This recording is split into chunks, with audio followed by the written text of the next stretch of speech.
Good morning and welcome. It's the Brenda Show today here on Enthusiastically Self-Employed because you've got me, Brenda Meller, and we have a very special guest with us here today, Brenda Cadman. Hey, Brenda, how are you doing today? I'm very, very, very well. It's nice to be here, Brenda. I know That's not going to it's be kind of weird at funny, all. right? It's kind of funny when you interview someone with the same name as yours Yeah. because it's like it feels kind of funny to say hi, Brenda. It feels like you're talking to yourself. Hello, Mhm. Brenda. How are you? I'm good. How am I? At any rate, I want to welcome our audience. This is kind of like my mic tap moment. So if you're watching us live, if you're listening in live right now, whether you're on LinkedIn or on YouTube, I would love it if you could please just drop a comment and just say hello, welcome. That will let us know that the live stream is picking up. I'm having some issues right now with StreamYard broadcasting to my Facebook business page, Brenda, and I keep getting an error message. I recorded it today because the StreamYard people are Oh, saying, "What's no. happening?" And I'm like, "Well, when it's happening, I'm in the middle of a show and I can't grab a screen capture, but I recorded it today, so hopefully I'll be able to share that with them." At any rate, most of the folks that will be watching this on LinkedIn, and the other folks will be watching either in playback on LinkedIn or on YouTube.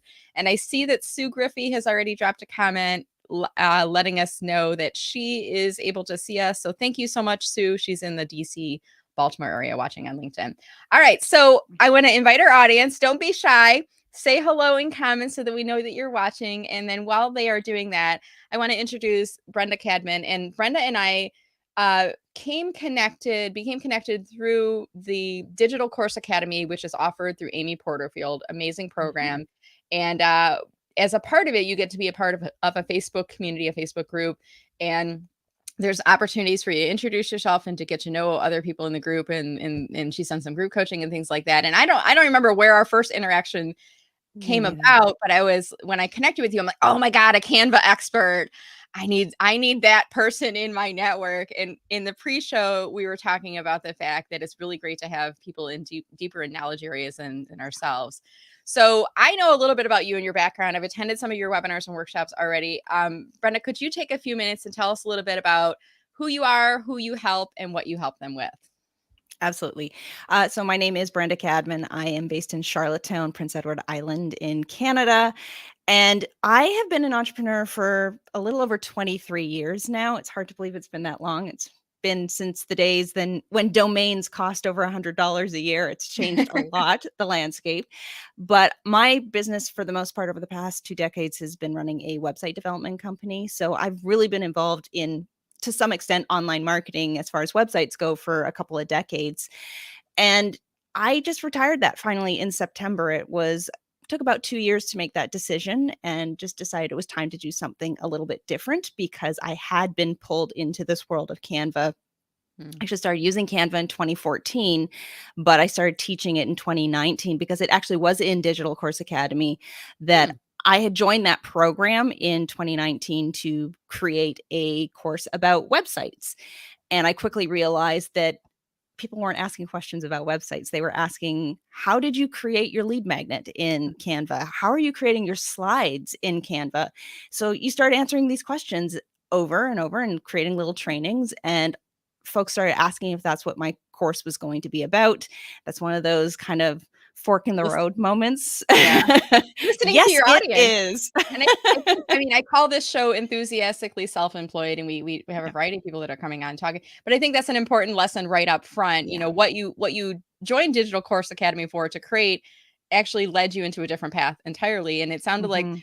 were you then would you have called yourself a Canva expert, whether Canva certified you or not, but would you have called yourself a Canva expert at that time? I would, in terms of just how I'd been using it, because it was probably my most heavily used app or program that I was using, because I was using it to create Mhm. everything, my social media graphics, my lead magnets, my course slides, my webinar presentations, whatever I needed. Need a quick checklist? Great. I'm going to go create it in Canva. And it was just such a part of my daily ecosystem that I think what happens is you forget the learning curve. And when Mhm. you are so immersed in it, you don't realize that you have an expertise in something that other folks really do are still at that beginning of that learning curve for. So Mhm. when folks started asking a lot of questions that felt just like part of my Canva vocabulary, it took a little bit of time to realize, no, this is something that I have an expertise in. This is something people want to learn. They're excited to learn. They're excited to talk about, far more than learning about website security. So, like Mhm. you said, you need to listen to your audience. And I made a quick decision, and it took a little bit longer to actually close the development side of the business, but I was ready at that point last year to put 100% of my time into this Canva education business. That's awesome. Well, I'm Yeah. delighted that you chose that path. I know you said there's a fork in the road and you chose to go in the one. I'm super excited Yeah. because I've already learned a lot from you. And I was on your webinar, I think it was about 2 weeks ago, and I watched about Mhm. half of it, and then I had an appointment and I watched the other half in replay. And you even did like a bonus segment where you answered all the Q&A and you sent. I mean, like that was so generous Oh, of you to do. But it I underestimated the number of questions. It yeah. took, yeah, a full half hour of lightning round answering questions, which was wonderful because it means that people really genuinely are interested in this, and it confirms that I'm on the right path. Absolutely. And let's just I always tell people I refer to as Canva as graphic design for dummies, and I say it's like a web-based software. Like if there's someone watching the show right now that has heard of Canva that doesn't really know what Canva is, how do you describe it? What is Canva? I mean, it is an online graphic design tool. It can be used. It was originally started for the most part to be able to easily create social media graphics, Mm. but it has expanded dramatically since then. You can create basically any sort of online, not just any sort of online marketing material that you need, but a lot of the even printable pieces you can create in Canva as well now, to some extent anyways. So I describe it as it's an online graphic design tool that will let you create all of the marketing assets you need to support your business, I love it. particularly if you're an online business. And you raise a good point too. It started with social media, and now you can do just about Mhm. anything. I mean, I don't know if everyone sees this, but if you're watching this on video, you'll see underneath my name it says intro outro created in Canva. So Yeah. the intro video that I play at the beginning of this interview, and then at the end I'll have an outro video. I created that in Canva, and there's so many things that, like, once you get into Canva, there's little tips and nuggets and stuff. So on Yeah. that note, we are here today to talk about how to use Canva more efficiently in your business. So Brenda, what tips do you have for us? This is where you'll need to rein me in because I'll probably go off for ages otherwise. There are, I think, some fundamental foundational kinds of components within Canva that are really important if you are using Canva inside of your business. And the two key ones that I spend probably most of the time educating around are the brand kit and the projects area. So the folders specifically in projects, Okay. because do you have to use the brand kit? Do you have to use folders? No, you don't. But if you want to use this as a tool in the most efficient way possible to support your business Mm. without going down that Canva rabbit hole where you are spending, hours trying to create things, and it's really easy to do and it's really fun to do, but you've got a lot of other things in your business that you need to be doing. If you want to create this content quickly so you can move on to the more important stuff, you do need to really be setting up that brand kit feature so that you have all of your brand assets, your colors, your logos, your fonts, your other brand graphics and elements that you use. You want those at your fingertips. And the fastest way to do that is to take advantage of that brand. It used to be the brand kit, now it's the brand hub. Uh, Mhm. that feature is going to be a game changer in terms of making things more efficient and also ensuring that you're able to create content in Canva that is consistently on brand, because it's very easy otherwise to slip into using imagery that just isn't consistent with your branding, or Mm. colors or fonts that are not part of your established visual brand kit. And if you set up this brand kit and you stick with it, it's going to make sure that you can, not only are you staying on brand, but you're going to be able to create those on brand graphics far more quickly as well. Can I ask a So question that's about the brand kit? absolutely. So I have the premium version of Canva, and Yeah, for the years pro. I had the free basic or the pro version. Thank you. Mhm. I'm thinking LinkedIn Premium and Canva, so it's the pro version. So I did upgrade, and it's not that expensive to do, but I started No. doing it because I was managing multiple clients and I needed to have their brand assets and materials. So is the brand kit something that we get with the free version, or do we have to have pro? You do have to have pro. They were very smart in their assignment of that in the pro plan, because it's really only relevant, for the most part, if you are an organization or a business. Hmm. So you do Okay. need to have Canva Pro in order to take advantage of the brand kit feature, but it is well worth it in terms of it eases the friction that you might be feeling otherwise. It's going to be faster to use it. You are going to it's just going to be a better experience, and you're going to get a lot of value out of it. And like you said, it's not expensive. I'm not sure what it is in US dollars. I think it's about $13 a month, or the monthly ends up being less if you go annually. So this is one of the least expensive business expenses you're going to have. But if you are using Canva for business, it is going to be important to upgrade to take advantage of that feature. Yeah, I don't know what it is. I pay it annually because of the same thing. I kind of looked at the cost. I'm like, oh, it's not that much. I pay it once a year and it comes through on my Like credit card when they pay it off. 109 a year or something like that. Yeah. Yeah. All right. Yeah. Awesome. So we need the brand kit and that, You need the and I brand agree kit. with you. I mean, it does help you save the time. So you're not using the wrong fonts, and you've got your color palette. Is it palette? Palette? I always mispronounce that word. I've always said palette. So palette. Who knows if that's accurate? I say that. I don't know if the other people do that too. I say the word and I'm like, did I say that right? Palette? Then you just have to double down and go with it. Then I think, is it like a palette, like a wooden palette? Is that palette? I don't know. Is that the same?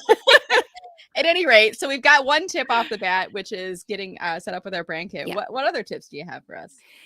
Well, the area that I primarily specialize in, what I didn't mention in that 2 decades of experience is I ran a professional organizing business for a period of time as well. And my specialty was filing systems, creating filing systems, and controlling paper, especially in an office environment or a home office environment. So those skills have always been a part of me. And now when you marry that with Canva, my specialty is teaching how to stay organized, specifically in Canva, using the folders that Canva includes in their projects area. And a lot of business owners, they have either not created folders, or they have, and they're finding that it's hard to stick with it, which means they haven't got the right system. So I basically, that's where a lot of my education is how do we set up these folder systems? How do you clean up the mess that you already have? If you're brand new to Canva, it's the perfect time to set up a system because you don't have this backlog that you need to put some sort of order to. But if you have been using it for some time, if you're a power user, a veteran user of Canva, you probably already have, 1,000 designs and images that need some sort of organization. And it can be very soul crushing to look at it and think, how am I going to do this? Which is why a lot of people haven't gotten around to it. It just feels so overwhelming. So that's why you attended that webinar a couple weeks ago, and we talk a bit about how do we approach this if you are feeling like you've got this kind of organizational pit of despair that you want to create some sort of organization around. And you start by creating folders, custom folders, if you haven't done that before. And that one's available on both free and pro. There's a couple of minor differences, but for most people, they'll never run into any of the limitations that come with that. That's a good point. And I appreciate you telling, because there's probably some people that are watching this that maybe aren't on Canva yet, and they're thinking about setting it up, and they're like, what do I get with the free versus the pro version? But I love your point of, if you're just getting started, start with organization, because I don't know how many projects I've got in Canva, Brenda, but I've got like probably thousands, and some are in folders when I was working with clients a little bit more, but now they're just like, it's a mess. It's really, and it takes a little bit of time to search for things, and that's time away from what I need to do for my business. That's not productive time, right? Yep, agreed. And I think if you're just starting using, you may not realize, you may not know yet what kinds of folders you need. So create them as you go. If you know that you're creating it initially for Instagram posts, create a social media folder, and inside of that, create an Instagram folder, and then store it all there. And as your use of Canva dictates more folders, you're going to start to realize the kinds of categories of content that you're creating. And you'll just by understanding the inventory of what you have in there, some sort of organizational structure will start to appear. If you find that you are struggling to remember to use that, it may mean that the folders you've chosen are not the right one for you. So I would really encourage you, though, to stick with it. It's just a matter of finding what system is going to work for you. And there's no one size fits all solution. The way my brain works in terms of organizing content is not how somebody else's brain is going to work. And particularly if you're the only person that is looking for content in your Canva account, you can create an organizational system that works uniquely for how you like to retrieve retrieve your designs and images. If you have a team, it's a little bit different because you do need to make sure that you are creating a system that will work for them as well. But it's going to be even more important to have an organizational system because they're not going to know what you named that file, and you need to be able to have a system to house it so that you're not the bottleneck when they're trying to get work done. So you just made me think of a question. I'm like, maybe this is only for me, but there might be others. If you're sharing projects with other individuals in Canva and you Mhm. kind of collaborate, it's kind of like Google Docs where you can all go in and collaborate on things. So if I create a folder in my version of Canva, they would still have access. My team members would have access to that folder. Is that right? You would need to deliberately share the folder, but if Mm. you just hover over it, basically you'd go into your Canva projects, you'll hover over that folder, you'll see 3 little dots, and when you click on Mhm. that, you'll see an option to share, and then you just can share it to your team. You do Mm. need to share a folder, though. Often the question I get asked is, do I need to share every single design individually? No, you Right. don't. You can do it at the folder level, but you do have to take that step or they're not going to see what you've shared with them. There are Mm. some limitations. You can't share your uploads folder, for example. That is just for your personal use. But what you would do in that case is if you have images that you want them to have access to, you're just going to create a folder for those images and you're going to share that folder. And it really is a better practice to be creating a custom folder system for your images. I don't like seeing people put all of their content, store all of their images in uploads. And I don't know if you watch the rest of it in the replay. So I you do know that. that I emphasized that in the training we did a couple of weeks Yeah. ago.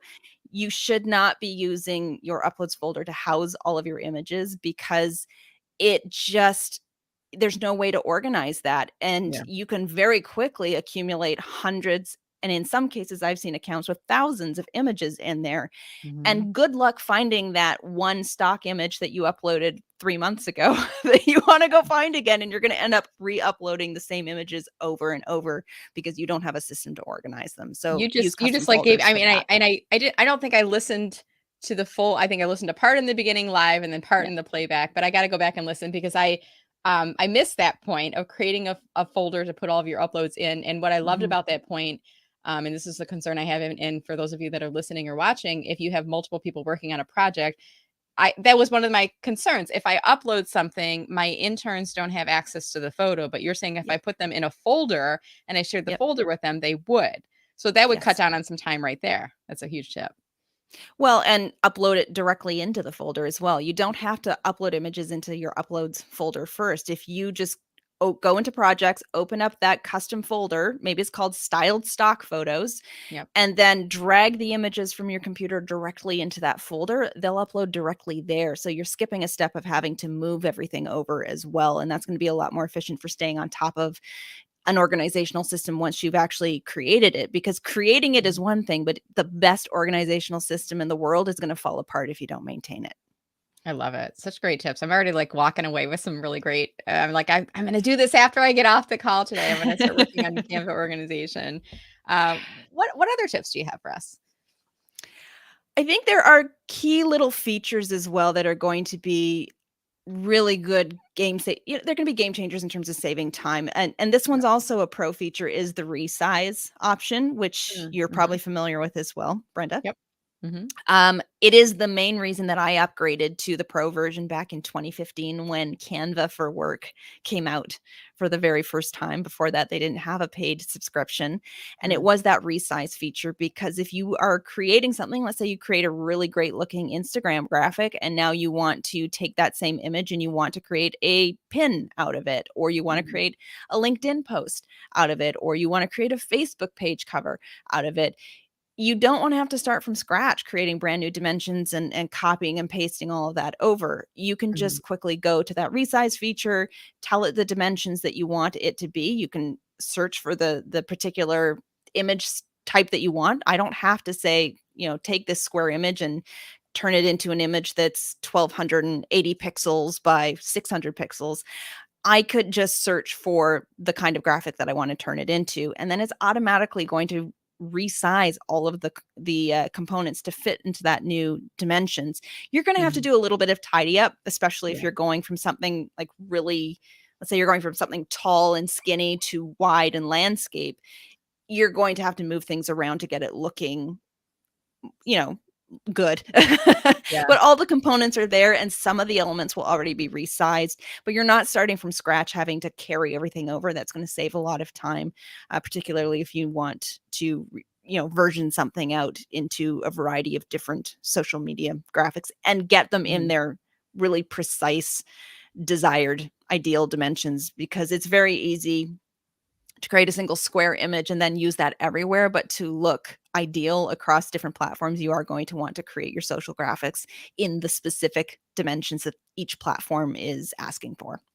What are your thoughts too on sizing as you talk about like sizing for social media graphics? Like I've always told people like Canva gives you the dimensions, but sometimes I Hmm. will go to the platform or I may even do a Google search and say what are the best sizes Yep. nowadays. I mean, we know like Instagram it's like 1080 by 1080 square, but I've heard sometimes LinkedIn is 1200 by 720 I think it is. I've heard different dimensions and then if you look in Canva it might say slightly different.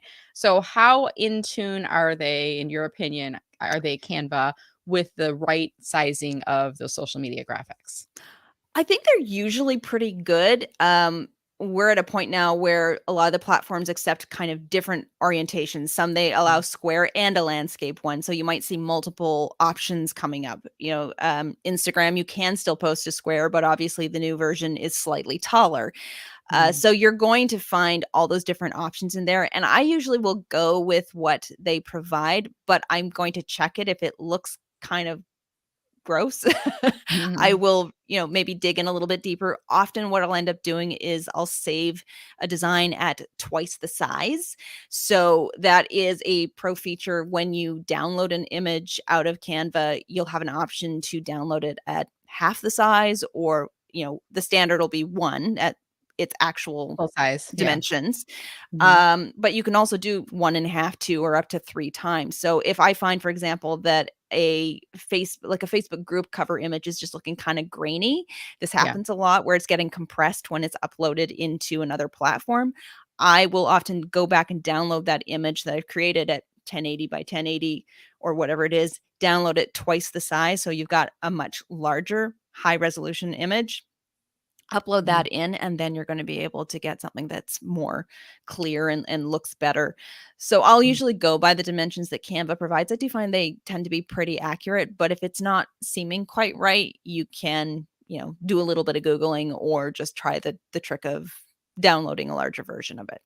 That's awesome. And if you're just joining too, we were talking today about how to use Canva more efficiently for your business. And I'm already getting some really great gems. I'm hoping my interns are watching and they might be helping me organize my system, my folders, and putting things in the right places. And a lot of times, Brenda, they are creating a graphic. And I will always say, if you're creating a graphic, share it with me. Is there a way to transfer ownership of a graphic or a project to another person? I know this is a question that I think that you got asked in the webinar as well. Yes.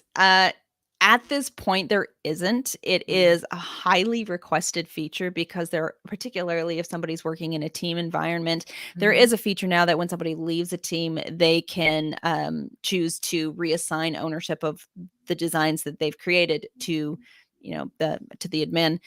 But that relies on the person willingly doing that. yeah, And then also, if you want to have ownership before somebody's leaving a team, there's no easy way to do that right now. I do think mhm, that is an important feature. I hope it's coming. I don't have any intel on whether that's in the roadmap, but I mm, do know that it gets asked a lot when I have worked with clients when I'm cleaning up their accounts, and I see that where there's a bunch of designs that are created by one of their team members. I will mhm, often say, let's duplicate these so okay, that you have a copy, and then your copy will become the master instead. mm, That's really the only way to do it, is to duplicate the design so that the ownership belongs to you, and then quickly remove the copy so you don't have confusion about which is which. But mhm. it's a little bit laborious if you have a lot of designs that you need to do that with. Unfortunately, that's the only way right now. Absolutely, and it's interesting that you say that because that's what I do, and I'm like, I feel like that's Mhm. probably not the most efficient way, like, maybe there's a backdoor to change ownership, but I'm glad that Yeah. you're affirming, like, what I'm doing, but I hear you, you're creating a copy of the graphic, Yeah. so then there could be some confusion over which project are we using? Are we using my version or your version?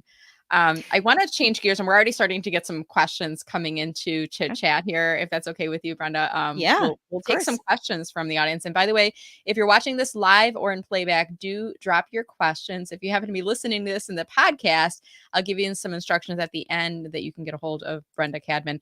And we do have two Brendas, Brenda Meller and Brenda Cadman. I call. Yes, it's a little confusing, but we will go into a couple of these questions and see what we have in here. So I have one from Brian. Hey, Brian, nice to see you today, sir. Brian is asking, what do we do if we're not too creative in design? I have my logo, yet I'm having a terrible time designing a speaker one sheet. What would be your thoughts there? Brian, templates are your best friend. One of the great things is Canva's template library has really expanded dramatically since its inception. There used to be not a lot of choice, but now there is a tremendous number of templates inside of Canva's own template library. So just going in and searching for, a one sheet or a media sheet or something like that, you might have to get a little bit creative with the keywords if you're not finding quite what you're looking for. But ultimately, if you're not finding the templates that you need inside of Canva's own template library, there are so many template shops out there as well, and template memberships and all these various resources where folks have, designers have done the heavy lifting in terms of creating the kinds of templates that you might be looking for specifically in your business, so that you can start with something that has been professionally designed, where, a designer has thought about contrast and hierarchy and white space and all these design principles that a typical business owner, how would you know? That's not your area of expertise. So I would really strongly recommend starting with a template. Don't feel like you have to design from scratch. Don't feel like, you said you're having a terrible time designing a one sheet. I don't want to see you designing a one sheet. I want to see you choosing a template that's already been done for you, that has the components in it that make sense for what you're trying to create, and then focus on setting up that brand kit so that you can customize the template so that it's on brand. You want to change the colors, you want to change the fonts, you want to change the imagery being used. What you'll find is you quickly can turn something that has, already has the kind of polish of a professionally designed one sheet, but now it feels uniquely designed for your business because you have tweaked it to fit your own visual brand kit. I hope does that make sense, Brenda? It totally does. It reminds me a little bit of back in the day when PowerPoint first became a thing. And for those of us that are a little bit more experience rich, you know what I'm talking about here. And when we first started using PowerPoints, people were like using those animations and all the fun Yep. features and stuff. But when you first create a PowerPoint, there's like a template library inside PowerPoint. So you can create like the blank one and put your own fonts and pictures and things, or you can create like one of the PowerPoint template. So it's kind of the same way is my interpretation. Like, but the great thing is the Canva template library, there's a ton. And I love how you Massive. said type in one sheet or type in the word speaker or type in flyer and Yeah. then you can at least get the look of some things. You might even find like a resume, like type in resume and you can find some resumes that have like a photo because a speaker one sheet will have a photo included as a part of it. But no, I think that makes perfect sense, starting with the templates. And then I love your advice too about modifying to fit your brand colors. Is that do you always say modify something off of the template, or do you ever say use the template as is? I'm wondering. Oh, modify. You don't want to use, I mean, ultimately you can. It kind of depends what it is. If you're just choosing something functional and you just need something quickly to serve a particular purpose, then maybe you'll do less customization of it, because there is a tendency, um, to fall into trying to get something perfect. And I think sometimes good is better than perfect Right. if it gets you moving. But I do think it's important to modify it, because you got to remember there's over 100 million monthly users of Canva, and they all have the same access to that Canva template library. So if you are creating something for your business and you want it to feel unique to your business, it's going to be really critical to take the time to customize it, to modify it so that it visually matches everything else that you're putting out. And I think not just from a point of trying to create something that's distinct from other businesses, but also you do want to create a really consistent brand experience for your customers, for your potential customers. You want them to be able to recognize content that you're putting out as belonging to your brand, even if they don't see your logo on it. I think it just creates a better experience as a potential client for someone if everything looks, consistent across the board through your social graphics, your lead magnets that you're putting out, your website. all of your marketing material really needs to be cohesive. And I think anything that you're creating to support your business should be carrying that same brand kit across it. I love it. Great advice. All right, we got some more questions and comments that are coming in. Alongo says, "Is there a Canva expert in this group?" Now, ironically, if I'm like literally right here, if you look at your LinkedIn profile, and I think across socials, I've even seen like you've got that circle badge around. It says Yeah. Canva Verified Expert. Can you tell us what that means? I'm going to see if I can share your LinkedIn as you're Yep. talking about that. So the Canva Verified Experts program, it is not something that you apply for. It's not something that you can sign up and go through and gain a certification. The verified experts are handpicked by Canva's community managers. So I am one of only 44 in the world right now. Wow. When the program launched, I think it was March. I think it was March of last year. Oh, the time just all blends together. There were some previous iterations of various kinds of official programs. This particular program launched, I believe it was early last year. And there were only 25 of us at that time. So it has grown. It will continue to grow over time, but we are chosen based on the kind of content that we're putting out and the kind of trainings that we do and the communities that we're building. They are, handpicking us and inviting people into the program. So I'm one of only 44 in the world and one of only 2 in Canada. I think you're one in a million personally because you're Oh, awesome and you're thank you. helpful and you've got resources and you do a lot of freebies, and we'll talk a little bit more about that later. But I know there's a couple people that are in comments right now. They're really excited about this conversation, and this person says, "I'm excited to learn about branding and how Canva will help me." And by the way, I'm seeing a gray avatar. I'll drop a reply to this person. There might be an issue with your public settings on LinkedIn that we're not allowing to see this. But if this person, let's assume they are brand new starting with Canva, what's your recommendations right when they're first starting their account, Brenda? I know that it can feel really overwhelming, and I think it's important to not get sucked into the feeling of I need to learn how to use every single feature that's available to me in here.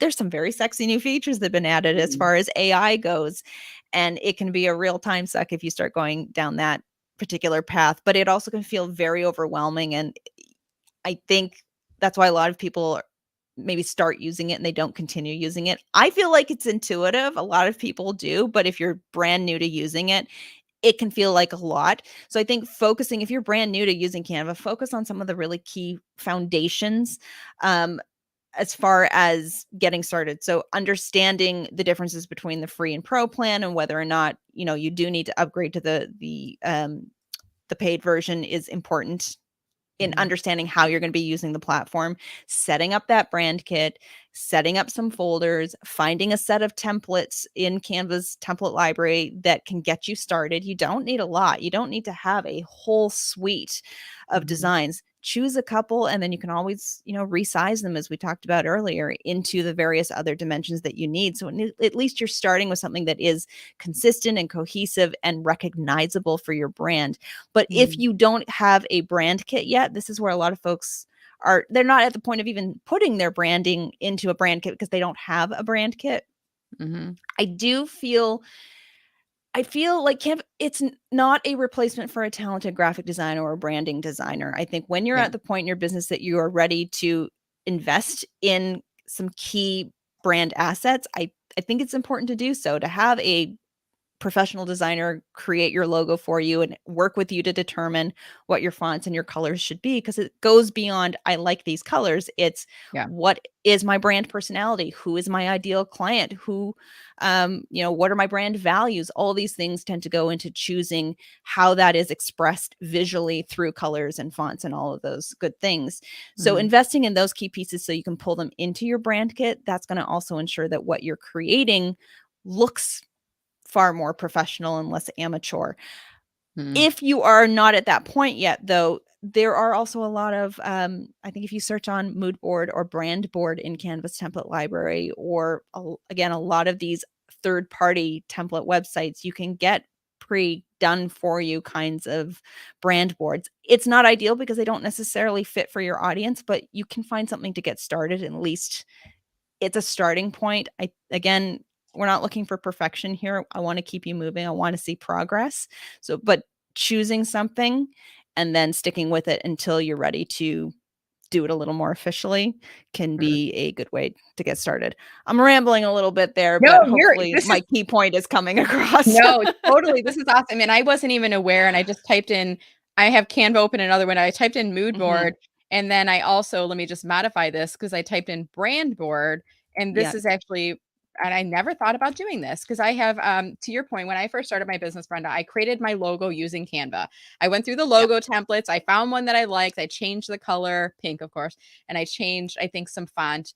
But then I kept it. And then I got to the point where I'm like, it's okay, but I know it could be better. And I reached out to my friend who is a graphic designer and I said, I'll pay you, make my Mhm. logo better. And she did. And she created a mini brand library of assets for me using that.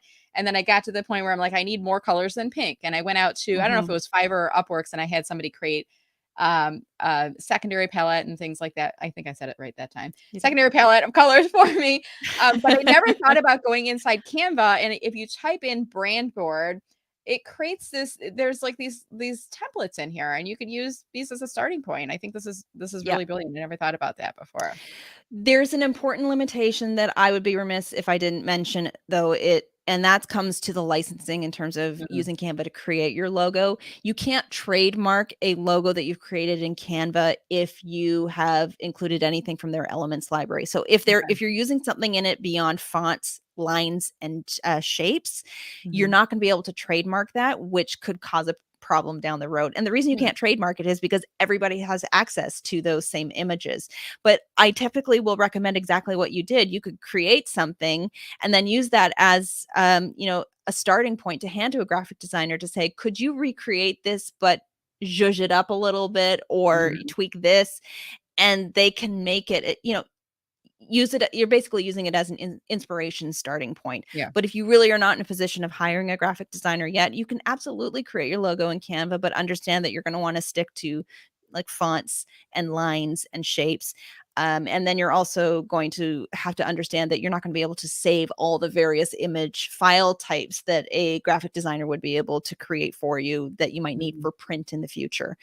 But Mm. again, it's a starting point. You don't have to have nothing to use in your designs. You can start with this, just understand the limitations of that approach. That's really great. And the good thing is because you are a Canva expert, you've seen it all. You've heard it all. You probably got a lot of these questions that are already coming in. So the things that we're asking today are not new. And we've got, maybe I'll finish with a few more questions. I'm gonna go for this one. Christopher Johnson. Hey Christopher, how are you? He's saying, can we convert designs into templates? He keeps making a copy of a prior design and starting there. Is there a better way? What do you think? You can, yes, the answer is you can do both. This really comes down to how you prefer to use Canva. Some folks Mhm. just like to create a copy of their design. That works for them. I often will do that. That works for me. But if you're afraid of overwriting an original template, or if you have team members and you want to make sure that they don't accidentally overwrite something, you can save a design as a template. And what happens Mhm. when you do that is once it's saved as a brand template, when you click on that design, it's going to prompt you to either, do you want to edit the original or do you want to use this template? And then it'll make a copy for you. You just need to open that design. If you want to convert a design into a brand template, open the design, click on the share button that appears in the top right corner. And when you Mhm. click on that, you may already see an option to save it as a brand template. If you don't, just go down to the more section and you'll find it under there. And then you just publish that design as a brand template. It's going to then change on your projects page. It'll no longer look like a standard design. It'll look similar, but you'll see a little label on it that says brand template. And when you go click on it in the future, it's going to prompt you to make a copy. Okay, I have Canva open because I was like, I never knew this. There's so many. I'm gonna have to watch the playback and look through everything. And by the way, thank you, Christopher, for your question. I want to end with this question from, I'm not sure if it's Victor or Victor, but ask the question. He says, "Hey guys, I was 20 minutes late to the party over a meeting," and then he asked like, "What did I miss?" And another question. So I want to invite our audience, what are the tips that you're going to walk away with from today? Go into chat right now and type something in because there may be people that are watching this later on LinkedIn or in other places. And if you put a comment in, you're going to help them out because it helps us to hear like what the tips are. What are your key takeaways in there as well? And as you are all doing that, I want to just kind of start to ask some questions, Brenda, about how we can get a hold of you. And I want to pull up your LinkedIn. Let me pull that up here. It's sometimes when you're co-piloting, it's like, which button am I pressing as I'm talking in here? So I have your LinkedIn profile pulled up, and I see that you've got the circle badge. I'm assuming your headshot photo with the circle around it, that was created in Canva. Is that fair to say? Yes, it's a template that they provided us when we gained that title to be able to use. So it's a nice visual way of letting people know, no, I'm not just saying I'm an expert. I actually have some verification here. So Yeah. yeah, I tend to use that as my profile everywhere. Awesome. And I see that you're on LinkedIn, obviously. Are you open to connecting with folks that are watching or listening to the playback later? Yeah, absolutely. If they just, when inviting or asking to connect, if they just say they were watching our conversation, that'll help me know where they're coming from. But yeah, Yeah. absolutely. Yeah, just say, I mean, the good thing is her name is Brenda. My name is Brenda. You could say, I watched both of you Brendas on the LinkedIn Live or on the YouTube, or I heard you on the podcast or wherever it was that you heard us.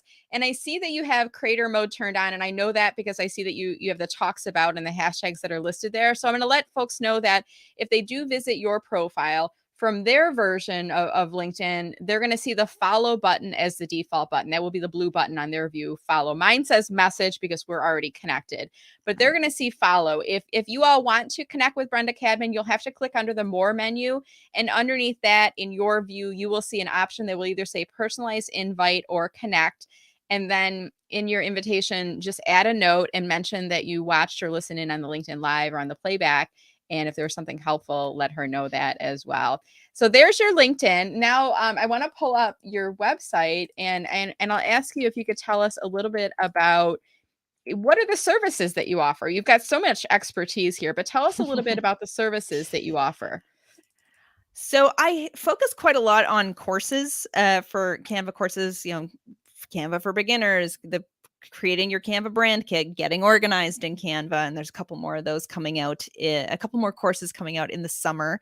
But I do also offer a Canva organization VIP day. And there's a couple more kind of done with you or done for you service offerings related to organization that are going to be coming in the next few months. But for the most part, it is courses, that VIP day, and I have a membership opening in a couple of weeks for the Canva Ooh. Support Hub. So if you have questions, it's just going to be a really low ticket monthly membership where folks can get answers to their questions each month without having to struggle with Canva's own support team, Right. Well, which I think when I first get started on Canva, I feel like there was a video library or something where I was going on Canva.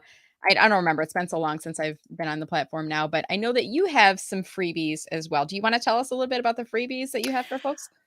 Sure, and they're changing. They constantly change. I'm going to be retiring a number of them that are available right now, but they'll always be redirected to other Mhm. stuff. I think if you go to, actually, I don't think do I have it linked there? I don't even have it linked there. We'll have to change that. I think going to the everything page there is probably the best place to see everything that is available Everything. Okay. currently. And there you'll see a Canva introduction bundle. I think it's the first thing that's on there when you scroll down, and Okay. that doesn't have any opt-in. There's no it's just free Mm. resources to get started, and then you'll also see any other available freebies listed on Mm. that page. That's wonderful. And I highly, highly recommend you guys check out this link. Go to brendacadman.com/everything. By the way, it's BRENDACADMAN.com/everything. Go to that webpage, check out her free resources, get on her email list and Mm. check out her offerings. And if you ever hear of someone who's struggling with Canva and wants an expert to work with, literally, she is certified by Canva. And if the mothership has certified her, you know that the tips and advice she's going to give you are going to be good and they're going to be knowledgeable. And she's going to bring you all the latest features and the ins and outs of everything. So, Brenda, this has been such a delightful conversation. Someone in comments was calling us Brenda squared. There's a Michelle squared on LinkedIn. It's Michelle Griffin and Michelle Raymond. If you ever want to come back on LinkedIn Live and talk with me again, I would be Sure. delighted, and you can pick the topic because I feel like there's so much not overlap, but there's so much that we do that's complementary. And there's Mhm. even a person who asked a question. I didn't pull it up on screen yet, but how can Canva help me create content on LinkedIn? I mean, there's a whole show right there. We could talk about Yeah. different things, but I just want to say thank you so much for joining. Any final comments for us on how to use Canva more efficiently in our business? I think it's just important. Like I mentioned earlier, don't feel like you have to learn all the things. You're never going to learn all the things that are available in Canva. I don't know all the things available in Canva because once you master something, they improve it. They add Yeah. things to it. They revise it, and it is an ongoing learning process. So just understand that figure out what you want to create. Just focus on a few things. You can build your skills over time. You will build your skills over time just by Mhm. using it on a regular basis and learning and adding to your knowledge a little bit at a time. And then there are resources available to you if you get stuck on, learning how to create a particular design that you're trying to create or a particular um effect that you're trying to create. There's a lot. I'm not the only Canva expert out there. There are 43 other fantastic folks who have their own resources and YouTube channels, and there's a lot of amazing free content out there as well to help you if you do get stuck while you're learning to use That's this good to tool know. to support your business. Well, I'm already seeing a couple questions coming in about your membership opportunities. So once that launches, I'll make sure that I put that in the show notes, both on YouTube as well as on the podcast page. So stay tuned on that very Yes. exclusive opportunity. All right. Well, Brenda, this has been a delight. I want to thank you so much. I feel like the hour's really flown by as we've been talking here. We're coming up to the end of our segment. I want to invite our listeners and watchers, if you have not already left a comment, please drop one below before you leave. Let us know if you found this helpful. Brenda and I do not get performance reviews anymore. So this is kind of like the equivalent. Did we do a 5-star job? Give us a 5-star. Like, let us know if you found this helpful today. And if you enjoyed this discussion, we would love it if you could share this along wherever you're watching or listening from. If it's on LinkedIn, click on share as soon as the video is done playing and share that video out. Tag us both. You use the @ to tag us in your comments when you share that out, and tell people something that you learned, or maybe like why they should watch this video. I know there's people in your network that would benefit, and they would be really inclined to look for some of the tips. I'm going to watch the playback myself because I already feel like there's things I could do that I wasn't aware of. And I just want to say thank you again, Brenda. It's been a pleasure. I hope I get the It's been chance to meet fun. you in person someday as well. Someday, absolutely. We'll make it happen. Yeah, there we go. All right. All right. Well, everyone, stay safe, stay healthy. Thank you so much for watching. I'm going to show you my outro video next, which was created in Canva. So stay tuned and watch for that. And remember, we're here every Tuesday at 9:05 a.m. going live for the broadcast. Thank you all so much for watching, and we look forward to seeing you on LinkedIn. Take care, everyone. Bye.